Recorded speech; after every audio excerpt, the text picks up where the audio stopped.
Hello kids! For today's lesson, we're gonna talk about the different characteristics of the parts of the plants. But first, let's have a review on our previous topic, which is the parts of the plants. Again, let's have this tomato plant. This part is the root. And we said that the root keeps the plant upright and takes up water and minerals from the soil. The next part is stem. And we said that stem lifts the branches and leaves up, and it carries water and food to different parts. This part is called leaf. The leaf makes food, takes gases in and out, and lets water out. This part is called the flower. The flower is the reproductive part of the plant. And the last one is fruit and seed.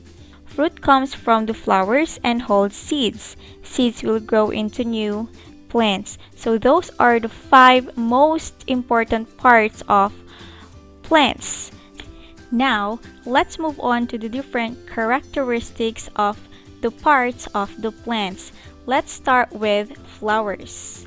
Flowers are different in color, smell, and shape. Some smell sweet. These good things can attract insects to move pollen from one flower to another to reproduce. Reproduce means to grow in number. What I'm going to show you next are the different kinds of flowers. So we have marigold, which is color orange. We also have rose. This rose is color red, but some roses are also white, some are pink. Next, we have dahlia. We also have orchid, which is color purple, and plumeria. These are just few of the many flowers that we have. Next, let's move on to the stems. Plant stem lift the branches and leaves up. Different plants have different stems that suit their lives. Some plants have straight stems, some have nodes, and some stems grow along the ground. Like for example, we have the bamboo stem. The bamboo has straight stems. We also have the narrow tree. The narrow tree has nodes. And another example is the pumpkin stem, which has stems that grow along the ground. Let's move on to the roots. Some plants have one main root, which are small roots grow on. For example, we have the beetroot, the carrot, and parsley. Some plants have a bunch of small, thin roots of the same length. For example, we have the rice plant and corn. Now let's proceed to the leaves. Leaves take gases in and out and use water and air to make food. Most plants have green leaves that are different in shape. Now, for example, we have banana leaves. Banana leaves are big and long. Another example is guava, which are small in size. We also have grass or grasses. They are slender and long. Now let's proceed to the fruits and seeds. Fruits come from flowers. They have peel and pulp to hold seeds. The seed will grow into new plants. What I'm going to show you next are different kinds of fruits and their seeds. First, we have durian, watermelon, lychee, avocado, mango, and papaya. Again, these are just few of the many fruits that we have. Now, before we proceed to our activity, let's have some science facts. Did you know that some plants store food in roots such as finger root, yarn bean, carrot, turnip, cassava, and sweet potato? And some plants also store food in stems that grow underground such as ginger, galangal, turmeric, taro, and potato. Now it's time for our activities. For your activity, please open your book to page 69. So, look at the small apple seedling and the apple tree. Some parts are alike, but some are different. So we have here an apple seedling and an apple tree. First, let us identify the different parts of each plant. Let's start with the apple seedling. The apple seedling has leaves, roots, and stem. Let's proceed to the apple tree. The apple tree has leaves, roots, stem, flowers, and fruits. Now I'm gonna read the incomplete passage right here, and together we will fill out the missing words. Blank of the two plants are alike. Their sizes and the number of leaves are different. The apple tree is blank and has more leaves. It also has blank that the apple seedling does not have. Okay, for the first blank, what are the parts that they have in common? I repeat, what do they have in common?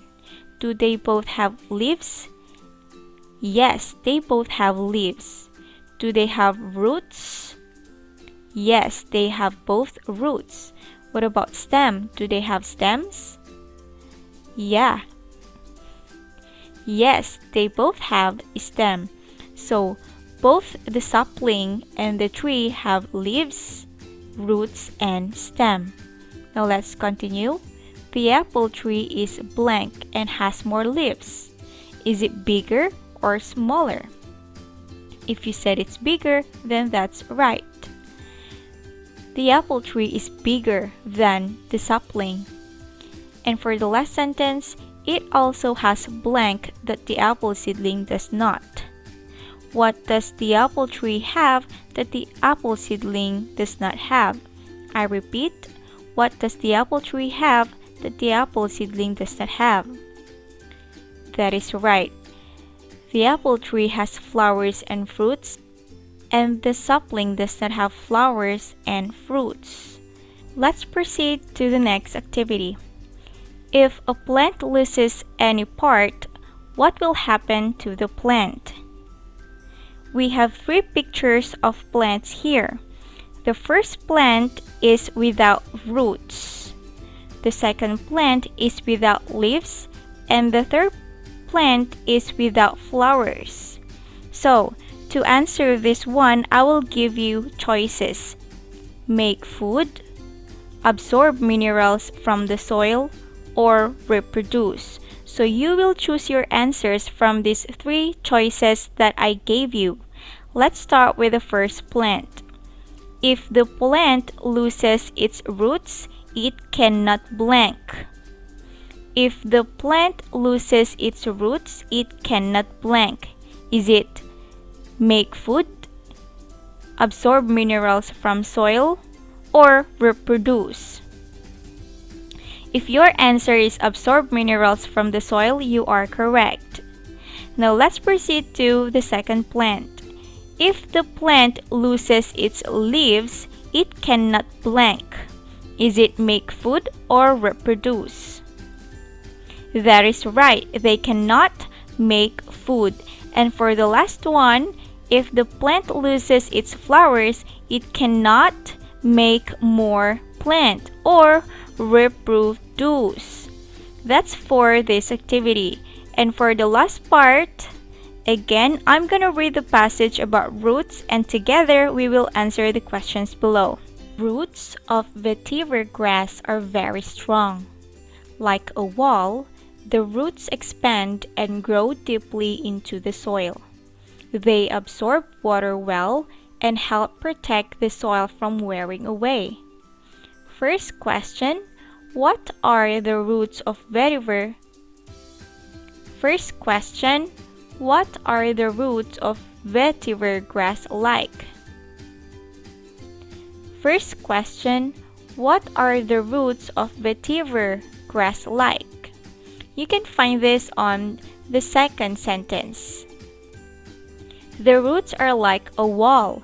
They are very strong, expand, and grow deeply into the soil. For number 2, why can the roots of vetiver grass protect the soil from wearing away? You can see this on the first sentence. Because they are very strong. The roots can protect the soil from wearing away because they are very strong. So this is the end of our activity. Thank you so much for listening. Have a great day and goodbye.